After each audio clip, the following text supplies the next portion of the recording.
Breaking the wall of preclinical animal models. Frida Arrey, Max-Planck-Institut für Infektionsbiologie, Germany. Hello everyone, let's go back to the year 2014. It is the height of the Ebola epidemic. 22 people are dying every day of Ebola, which means that our jury and our master of ceremony have died of Ebola.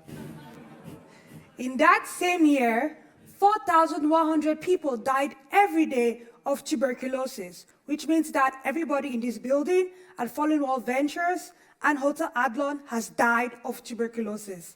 And these numbers have been consistent for the last 2 years. Tuberculosis is one of the deadliest infectious lung bacterial diseases and has been researched for more than 100 years. One of the tools that have been used to study this disease has been animal models, in particular the mouse. This is the black 6 mouse. This mouse, when you give it tuberculosis, has this pathology, a small ball of viable immune cells. But when human beings have active tuberculosis, the pathology looks like this. It is a mushy ball where the center is full of dead immune cells with a layer of viable immune cells. So when you think about how drugs have to get into the pathology, you realize there's a disconnect when you look at the mouse and the human. And this type of disconnect translates into $28 billion lost every year when you're trying to switch preclinical research to viable marketable drugs. So how do we bridge this disconnect? We use this mouse, the not-skid alter receptor gamma knockout mouse.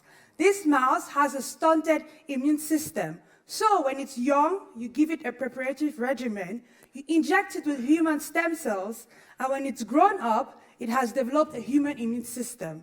When we infect it with tuberculosis, it develops a pathology that is a mushy ball with dead immune cells in the center, viable immune cells around, essentially a human-like caseous necrotic granuloma.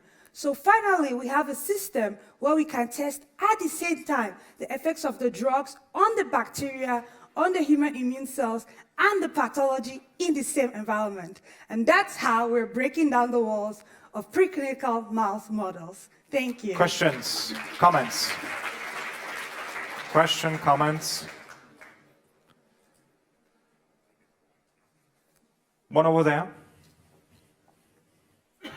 So what stage of development are you in now? Are you now testing drugs in these mice? Yes, we tested the classical drugs and certain new drugs. And now we would like to also start doing drug-resistant tuberculosis and testing what is in the pipeline for that. So we have collaborations with things like GSK. One more question here. Do you have already data about the translation from the preclinical models into humans? Yes, but not for tuberculosis, for things like HIV and cancer. Thank you very much.